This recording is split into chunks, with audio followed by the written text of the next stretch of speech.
Hello, and welcome to my non-show. This is a supplement to my writing. People don't like to read, so I will read my article and release it for the people. It's read in real time, so there's no editing. There might be stumbles, stutters, and all this stuff. You might hear other stuff. Sorry if you don't like that. You can actually read the article yourself and never have to hear any of those imperfections. While this initial piece is more of an opinion piece, the facts always matter. So if you feel like I had something wrong or got something wrong or misstated something or anything along those lines, contact me on social media at I think I don't know where on social media, somewhere on social media. That was helpful. And also last thing, after I'm done reading, I might discuss some points of the article, or I might not. I don't know. I'll decide once I'm there. So let's get going with the video game history scheme by me. Sometimes I feel like Harry Markopolos in the early 2000s. He's a financial analyst who knew within minutes of scrutiny that Bernie Madoff, one of the great scumbags of our time, was running a fraudulent financial operation.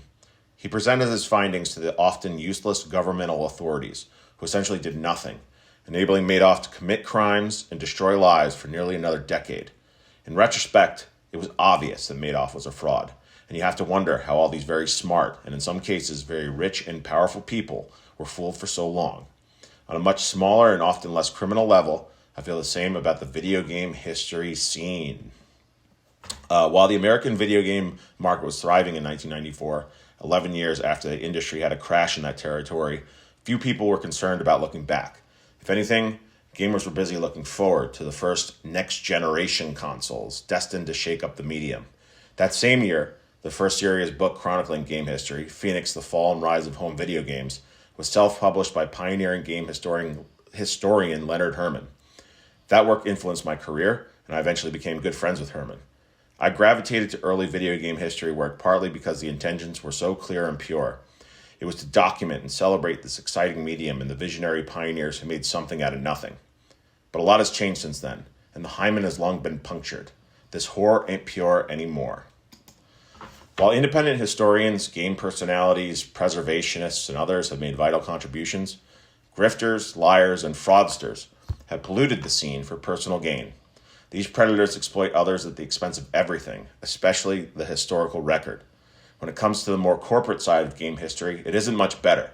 You'll typically find scumbag frauds, morons, or opportunists who are willing to look the other way with few exceptions. While I wouldn't expect bad people to take a moral stance, the silence is deafening from good people who know better. I tried to sound the alarm, but it's been almost impossible to get any media to focus on these issues, even when the fraud is clearly and convincingly outlined. If no one cared about Markopolos uncovering a multi-billion-dollar Ponzi scheme, I guess I shouldn't be surprised when no one cares about the gross underbelly of video game history.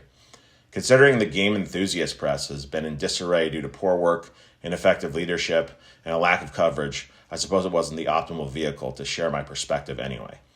This blog or Substack or whatever it's called isn't narrowly focused on relegating shitheads to the dustbin of video game history. You'll also find world-exclusive historical content, reviews, and coverage of video game adaptations, commentary and impressions on current industry happenings, cathode ray tube deep dives, and random stuff I have yet to envision. Stay tuned. So that's the end of the piece. Thank you for listening to me babble for a couple minutes.